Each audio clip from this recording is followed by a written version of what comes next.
Math में 2 number और objective का मामला तो सेट है। अब बारी है 5 नंबर के वो लॉन्ग टाइप क्वेश्चन की जो एग्जाम में पूछता ही पूछता है। Welcome you all at Eklak foundation YouTube channel. अगर आप अभी तक आपने 2 वीडियोस आपका जो है पहले 2 से 3 वीडियो आ चुका है ये वीवीआई लॉन्ग टाइप की सीरीज में। पहला आपका ग्राफ वाला, दूसरा आपका जो रचना वाला, तीसरा जो है आपका application of trigonometric height and distance वाला। आज बारी है हम लोग का थ्योरम के ऊपर। ये हुए हम लोग पहले क्वेश्चन को देखते हैं क्वेश्चन हमारा क्या पूछ रहा है। ठीक है, सबसे पहले क्वेश्चन देखते हैं तो आपका कहलाएगा आपका थेल्स प्रमेय, जिसका नाम है बाबू थेल्स प्रमेय। इसको बोलते हैं हम लोग आधारभूत अनुपातिकता प्रमेय, जिसको बोलते हैं हम लोग बीपीटी भी इसको बोलते हैं, बेसिक प्रोपोर्शनलिटी थ्योरम। ठीक है, याद रखिएगा यदि किसी त्रिभुज के एक भुजा के समांतर एक रेखा खींची जाए तो अन्य दो भुजाएं एक ही अनुपात में विभाजित होती है, इसे सिद्ध करें। ठीक है, याद रखिए क्या कहना चाह रहा है। पहले हम लोग इसको पहले देख लेते हैं, एक एक करके हम लोग बारी बारी से पहले समझते हैं कि हमारा थ्योरम क्या रहा है। ठीक है, थ्योरम के ऊपर हम लोग पहले बात करते हैं थ्योरम क्या बोल रहा है। ठीक है, अगर थ्योरम के ऊपर बात किया जाए तो बोला कोई त्रिभुज है, पहले आपने त्रिभुज बना लेना है। ठीक है, त्रिभुज बना लेना है, त्रिभुज का नाम भी लिख लो। आपका नाम है मान लो यहाँ पर एबीसी नाम का एक त्रिभुज है। त्रिभुज में ये बोला आपको कि भाई साहब बताइए आप यहाँ पर त्रिभुज के एक भुजा इसके समांतर इसके पैरेलल एक अगर भुजा खींचा जाए। ठीक है, इसके समांतर एक अगर भुजा खींची जाए, मतलब ये जो है आपका इसके समांतर एक भुजा है, इसका नाम ले लो आप डी। अगर खींचा जाए इसके समांतर एक भुजा खींची जाए तो अन्य दो भुजाएं मतलब ए बी और ए सी जो है ये आपस में बराबर अनुपात में बढ़ते हैं। इसका मतलब ये हुआ, इसको अगर मैं रफ में अगर बात किया जाए तो टीएच थेल्स और थ्योरम टीएच। ठीक है, टीएच जो क्या बोलता है, ये कहता है भाई साहब त्रिभुज में अगर अगर आपका डीई अगर आपस में समांतर है बीसी के, एक त्रिभुज में दो भुजा आपस में अगर समांतर है, याद रखना दो भुजा पर समांतर खींची जाए, एक भुजा के समांतर एक भुजा खींची जाए तो अंधो भुजा जो होती है मतलब देन जाके तब जाकर के याद रखना ये बताया जा रहा है कि इसका जो एक भुजा एडी अब इसी का ये दोनों का जो बट्टा होगा एडी और बीडी जो होगा ये बराबर होगा इसके इधर का एई और ईसी के, मतलब ये एई और ईसी के बराबर होगा। यही आपका थेल्स थ्योरम कहलाता है। ठीक है, समझ गए होंगे आई होप। इससे बहुत आपका 2 नंबर बनता है और आपका ऑब्जेक्टिव भी बनता है, लॉन्ग टाइम में पूछता है, उसको कैसे साबित करते हैं। ठीक है, याद रखिएगा, समझ आ गया होगा थेल्स थ्योरम कहना क्या चाह रहा है। ठीक है, सबसे पहले हम लोग जो है इस बैग बनाने के लिए सबसे पहले एक काम करते हैं, वो आपका ये है कि पहले जो दिया गया है ना उसी को पहले माना जाता है। पहले माना जाएगा, कुछ इसके अंदर रचना करा जाएगा, फिर हम लोग प्रमाण देंगे। ठीक है, पहले मानेंगे, साबित क्या करना, फिर रचना बनाएंगे, फिर हम लोग प्रमाण देंगे। ठीक है, चलिए हम लोग बिना देरी किए हुए इसको पहले बनाने की कोशिश करते हैं। ठीक है, जो दिया गया इसको पहले आप मान लो। ठीक है, क्या मानोगे, माना कि बाबू माना कि एबीसी जो है आपका एक त्रिभुज है, एक त्रिभुज है। ठीक है, जिसमें जिसमें याद रखना आपका कि डीई समांतर बीसी इस प्रकार खींचा गया है, खींचा गया है। तो याद रखना हमें ऐसा खींचा गया डी, ये दोनों समांतर खींचा गया, तो हमको क्या करना है, इसको सिद्ध करना। तो हमें क्या करना बाबू, सिद्ध करना। क्या हमको प्रूफ क्या करना है, ठीक है, सिद्ध करना है। तो हमें सिद्ध करना है कि क्या सिद्ध करना है उसको आप लिख दो। ठीक है, क्या सिद्ध करना बच्चा कि ये दोनों का बट्टा जो है कि एडी या नीचे में बट्टा जो है बीडी ये किसके बराबर होगा बच्चा मेरे, उधर का जो है एई बट्टे ईसी के बराबर होगा। ये आपको साबित करना है, ये आपको प्रूफ करना है। ठीक है, पहला नंबर आपने मान लिया, दूसरा नंबर क्या साबित करना उसको लिख लिया। अब इस करने के लिए ना एक आपको क्या करना, कंस्ट्रक्शन यानी कि आपको रचना करना पड़ेगा। तीसरी बात क्या करनी होगी, आपको रचना करना होगा। रचना करने के लिए क्या करते हैं देखो गौर से, सबसे पहले जो आप क्यों करते हैं वो आगे चल के पता चल जाएगा। पहले आप इसमें रचना कर दो। पहले नंबर क्या करो बच्चा, ये जो है ना डी से लेकर सी को मिला दो और ई से लेकर के बी को मिला दो। गौर से ये दोनों को मिला दो। अब इसके बाद एक और बात कर लेना आपको, वो यहाँ याद रखना, आप एक और बात आपको करना पड़ेगा, वो आपका याद रखना, डी से लेकर के इस पर एक लंब खींच देना और ई से लेकर के एक इस पर लंब खींच देना। लंब का मतलब होता है वो परपेंडिकुलर, डी से लेके इस पर और ई से लेकर के इस पर। ठीक है, मतलब पूरे ए बी पर ले लो, मान लो ई एम ले लो और डी के साथ एल ले लो, एक लंब खींच दिया मैंने और ये डी से सी को और बी से ई को मिलाया। ये होता है कि ई से एम जो है परपेंडिकुलर ए बी पर। ठीक है भाई, इसी तरीके से डी एन जो है किस पर है, डी एन जो है आपका डी एन परपेंडिकुलर किस पे खींचा आपने, तो ए सी पर खींचा, ए सी पर। तथा एक और बात आपको याद रखना है कि यहाँ पर डी से लेके सी को मिलाया और ई से लेके बी को मिलाया, तो डी से लेके सी को और इसका नाम क्या है बी से लेके ई को मिलाया। ठीक है, मिलाया। देख मेरे बच्चा, ध्यान रखने वाली बात आपको यहाँ पर यह है, एक एक करके गौर से समझो। यहाँ पर क्या मिलाना था, पहले त्रिभुज का अपने रचना करना था, रचना त्रिभुज बना लिया। त्रिभुज बनाने के बाद इसमें देखना है कि एक भुजा डी जो है बीसी के परपेंडिकुलर, सॉरी डी जो है बीसी के पैरेलल है यानी समांतर है। तो आपको साबित करना है कि ये टुकड़ा एडी और बीडी इधर का ए और ईसी के बराबर होगा। ये आपको साबित करना है। इसके लिए आपको पहले क्या करना था, कंस्ट्रक्शन रचना करना था।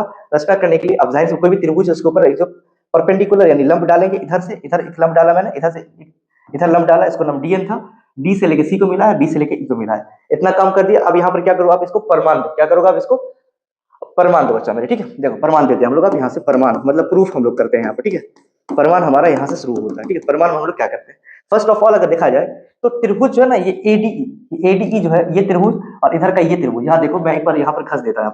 एक ये त्रिभुज, इधर वाला त्रिभुज और ये पूरा त्रिभुज, दोनों का हम लोग भुजा का यहाँ पर क्या करते हैं हम लोग, बराबर करते हैं। यहाँ देखना, एरिया क्षेत्रफल को बोलते हैं, यानी एरिया लिख सकते थे हम लोग तो, लेकिन चलो हिंदी वाले हम लोग इसमें लिख सकते हैं हम लोग त्रिभुज एडीई, ये त्रिभुज का नाम जो एडीई का क्षेत्रफल और नीचे में इसके नीचे इधर जो मैंने जिसको घसा है उसका नाम है त्रिभुज बीडीई का क्षेत्रफल, इसको हमने लिखा। ठीक है, दोनों का आपको क्या करना है, क्षेत्रफल का बट्टा करना। ठीक है, इसका क्षेत्रफल निकालोगे तो याद रखना बच्चा मेरे, त्रिभुज का क्षेत्रफल क्या होता है, 1/2 गुने आधार गुना ऊंचाई। इसका आधार हो जाएगा यहाँ पर एक बार इधर, ये आधार एडी और ऊंचाई जो है एम ई या ई एम। ठीक है, आधार इसका हो गया एडी, आधार इसका एडी और ऊंचाई इसका एम ई बोलो या ई एम बोलो। ठीक है, ई एम बोलो। ठीक है बच्चा मेरे, चलो इसके हिसाब से याद रखना। अब ये जो त्रिभुज है, ये त्रिभुज है, इसका बताओ, इसका जो भी फॉर्मूला 1/2 इंटू आधार इसका बीडी और इसका ऊंचाई अपना नहीं है, ये जो है आपका ये तिरछी टाइप का। ठीक है, मेन ऊंचाई नहीं है, ऊंचाई नहीं, इसके पीछे की तरफ बढ़ा करके थोड़ा यहाँ से जो ऊंचाई जा रहा है, यही इसका मेन ऊंचाई इसी का कहलाएगा। ये जो आपका एम ई जो है ना, एम ई भी इसी का ऊंचाई कहलाएगा। ठीक है, पीछे की तरफ देखेंगे इसका ऊंचाई भी एम ई कहलाएगा, मैंने ई एम कहलाएगा। एम ई का मतलब ई एम बोल दो। ठीक है, अब कुछ कटने वाला है तो 1/2 से 1/2 काटो, ई एम से ई एम काटो, बचा क्या आपका बच्चा मेरे, एडी बट्टे बीडी। क्या बचा आपका, एडी बट्टे बीडी आपका बचता है, समीकरण आपका ए। ठीक है, मैंने क्या किया बच्चा मेरे, एक ये त्रिभुज और एक इधर जो घसा था, इस त्रिभुज का क्षेत्रफल निकाले। त्रिभुज के क्षेत्रफल 1/2 गुने बेस गुने हाइट होता है, मतलब आधार गुने ऊंचाई, इसका आधार था एडी, ऊंचाई था एम ई एम। आधार गुने आधार इसका ये था बीडी और ऊंचाई इसका ही ऊंचाई कहलाएगा। ठीक है, अब मैं इसको यहाँ पर इसको इरेज कर देता हूँ। ठीक है, अब ध्यान दो, इसी तरीका से लिखना है, इसी को लिखोगे आप इसी प्रकार। क्या बोलोगे इसको बच्चा मेरे, आप क्या लिखोगे, इसी प्रकार क्या करना है आपको बच्चा मेरे, फिर से क्या करते हो, उसी का त्रिभुज का क्षेत्रफल निकालो आप। ठीक है, फिर से उसी का त्रिभुज का क्षेत्रफल आप फिर से निकाल सकते हो। त्रिभुज का क्षेत्रफल जो निकालोगे, त्रिभुज जो था एडीई, त्रिभुज एडीई का क्षेत्रफल निकालो और बट्टा में इस बार जो है आपको क्या करना है, ये वाला, इस बार जो आप करोगे बच्चा मेरे, ये वाला त्रिभुज का क्षेत्रफल निकालो, ये वाला का, इधर का, इसका नाम हो जाएगा त्रिभुज, इसका नाम हो जाएगा बच्चा डीईसी। इसको क्या बोलते हैं हम लोग, डीईसी का क्षेत्रफल निकालेंगे हम लोग। ठीक है बच्चा मेरे, डीईसी का क्षेत्रफल आप निकाल लो। यहाँ पर निकालोगे तो फॉर्मूला वही 1/2 गुने आधार उसका क्या था, एक बार आधार इधर लिया, एक बार आधार आपको क्या लेना है बच्चा मेरे, एक बार आधार आपको क्या लेना है, एक बार आधार लेना उधर वाला, एक बार एडी लिया था, एक बार ए ले लो आप। ठीक है, ए इंटू में इसकी ऊंचाई जो आपका, ऊंचाई इस बार इधर हो जाए, आधार ये तो ऊंचाई ये, इसको बोलेंगे डीएन। क्या बोलेंगे इसको, डीएन, और बट्टे में 1/2 गुने इसका आधार क्या हो जाएगा बच्चा, ईसी। क्या होगा इसका, ईसी इंटू में यही इसके पास ऊंचाई अपना, ये ऊंचाई नहीं कहलाएगा, ये पीछे जाकर यही ऊंचाई बन जाएगा, डीएन, ये ऊंचाई इसका फिर से बन जाएगा, जैसे इसमें था दोनों का ऊंचाई सेम, इसमें भी ऊंचाई सेम, ये से ये कटा। क्या बचा आपका यहाँ पर, ए बट्टे ईसी। क्या बचा आपका, ए बट्टे ईसी बच गया, समीकरण यहाँ पर 2। बोले सर ऐसे ही तो कुछ साबित करना था हमारा, एडी बट्टे बीडी, ए बट्टे ईसी, या एडी बट्टे बीडी, ए बट्टे ईसी। लेकिन बच्चा याद रखो कैसे आप इसको बराबर कर सकते हो। इसमें देखो एडीई, यहाँ पर भी एडी, बीडीई है, यहाँ पर डीईसी है, दोनों अलग अलग बात, एक बार इधर का त्रिभुज है, एक बार इधर का त्रिभुज है। ठीक है, दोनों अलग अलग त्रिभुज यहाँ पर दिख रहा है, कैसे बराबर करोगे, अगर इधर का अगर बायां पक्ष अगर बराबर हो तो दायां पक्ष को बराबर करके दोनों को बराबर कर देते।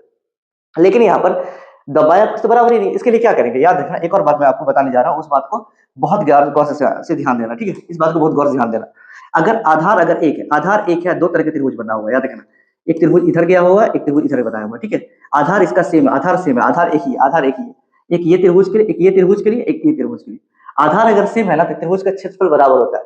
आधार मान लो यहाँ पर बीसी था, इसका नाम था आपका ये बी था, सॉरी इसका नाम क्या था, यहाँ पर डी था ना, डीई था, यहाँ पर डीई था, और यहाँ पर ये बी था आपका, और यहाँ पर ये सी था। तो याद रखना, अगर डीई सेम है दोनों में, डीई सेम है तो इस त्रिभुज का एरिया जो है, त्रिभुज जो है इसका बीडीई जो है, बीडीई इसका जो एरिया क्षेत्रफल होता है, और इधर वाला जो एरिया है आपका त्रिभुज का नाम क्या होगा, बोल इसका डीईसी जो है, इसका जो एरिया होता है, दोनों का एरिया बराबर होता है। इस बात को हमेशा याद रखना, मतलब आधार बराबर हो, आधार सेम हो, त्रिभुज का क्षेत्रफल भी सेम होता है, इस बात को आप समझो जरा। ठीक है, अब क्या करोगे, यहाँ पे देखना ना, यहाँ पे देखना गौर से, थोड़ा सा मैं छोटा कर देता हूँ, यहाँ देखो गौर से समझोगे। यहाँ पर यही चीज को मैंने बाहर बताया, ये डीई जो था, ये डीई जो है, इसके लिए भी डीई है, और इसके लिए भी आपका डीई है, दोनों के लिए आपका क्या है बच्चा मेरे, डीई है।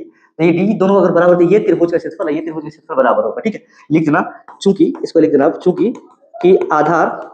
आधार ये जो आपका था बीडी वाले दो त्रिभुज का नाम क्या है, बीडीई तथा इधर का नाम क्या है, इधर का नाम है आपका डीईसी, त्रिभुज डीईसी का क्षेत्रफल क्या होगा, क्षेत्रफल बराबर होगा। क्या होगा, बराबर होगा, नहीं होते हैं, ये आपका थ्योरम है, याद रखिए 9th में पढ़ना था, थ्योरम है, ये दोनों बराबर होगा। अगर ऐसा है बच्चा मेरे, अगर ऐसा है तो आप क्या बोल सकते हैं यहाँ पर, सर यहाँ पर ये बोल सकते हैं हम लोग कि त्रिभुज जो था, त्रिभुज इसको बोलते हैं हम लोग बीडीई का क्षेत्रफल जो होगा बराबर होगा किसके, त्रिभुज इधर का नाम क्या था, डीईसी का क्षेत्रफल जो डीईसी के क्षेत्रफल के बराबर होगा। जैसे ये बराबर होगा तो क्या करोगे, इसको समीकरण 3 मान लोगे। क्या बोलोगे, समीकरण 3 मान लोगे। ठीक है, समीकरण 3 मान लोगे। इसका मान का क्या क्या करना, किसी में रखना हो तो रख देना, चाहे तो इसको इसमें भी रख सकते हो, चाहे तो इसको इसमें भी रख सकते हो। मैं बोलता इसका वैल्यू इसी में रख दो। ठीक है, अब लिखना ये जो है आपका समीकरण, समीकरण 3 का मान किस में रखोगे, बोले दो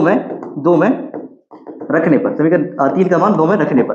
3 का मान अगर 2 में रखते हो आप तो क्या होगा, यहाँ पर एडीई जो है आपका, यहाँ पर क्या हो जाएगा बच्चा, गौर से ध्यान देना, फोकस रखना है यहाँ पर। इसका वैल्यू हो जाएगा त्रिभुज एडीई का क्षेत्रफल अब बट्टे में हो जाएगा यहाँ पर त्रिभुज डीईसी जो है ना, डीईसी को क्या बोल सकते हो, डीईसी को ही वो क्या बोल सकते हो आप, सर इसको ही बोल सकते हैं हम लोग बीडीई बोल सकते हैं। क्या बोल दोगे इसको, त्रिभुज बीडीई का क्षेत्रफल के बराबर। ठीक है, यहाँ पर इसको जो डीईसी को बीडीई बोल देंगे। इधर क्या लिखा हुआ है, ए बटे ईसी समीकरण, इसको क्या बोलूंगा आप, 3 हो गया था चौथा। अब गौर से देखो, त्रिभुज एडीई बटे बीडीई का मान ए बटे ईसी, और यहाँ पर तुम पहला वाला देखोगे त्रिभुज एडीई बटे, ये दोनों का वैल्यू अगर देखो, दोनों का वैल्यू क्या दिख रहा है, दोनों का बाया पक्ष सेम दिख रहा है, एडीई बटे बीडीई।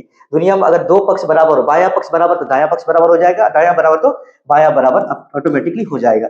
अतः अब यहाँ पर लिख देना आप, अतः समीकरण 1 तथा 4 से, समीकरण 1 तथा 4 से, एक का वैल्यू क्या था आपका, एक का वैल्यू एडी बटे बीडी, और यहाँ पर ए बटे ईसी, यहाँ पर हो जाएगा एडी बटे बीडी, इधर का नाम क्या था बच्चा, ए बटे ईसी के बराबर था। यही आपको साबित करना था, यही आपको क्या करना था, प्रूफ करना था, यही आपका सत्यापित प्रूफ हो गया। ठीक है, गौर से समझ लो, एक बार रिकॉल कर लेते हैं हम लोग क्या बोल रहा था गौर से। ये आपका था बच्चा मेरे, ये आपका था 5 नंबर का बीपीटी थ्योरम, थेलेस थ्योरम ये बोलता है कि किसी त्रिभुज का अगर मैं इसको मिटा दूं, मैं किसी त्रिभुज का, गौर से देखा जाए, किसी त्रिभुज के एक भुजा के समांतर अगर अन्य भुजा खींची जाए तो अंधो भुजा पे ये दोनों का जो बट्टा होगा, ये दोनों का बट्टा जो होगा, दोनों का जो रेशियो होगा, दोनों का जो अनुपात होगा, ये बराबर होगा। हमने मान लिया था एबीसी एक त्रिभुज है जिसमें ये दोनों आपस में समांतर है, तो ये हमको साबित करना था। ठीक है, अब आगे आते हैं हम लोग। ठीक है, अब आगे आते हैं हम लोग, ध्यान से सुनते हैं हम लोग। ठीक है, रचना अगर करेंगे तो गौर से समझेंगे। यहाँ पर अब रचना करेंगे, इससे यहाँ पर एक पर लंब डालेंगे, इससे यहाँ पर एक लंब डालेंगे, आपस में सबको मिला देंगे।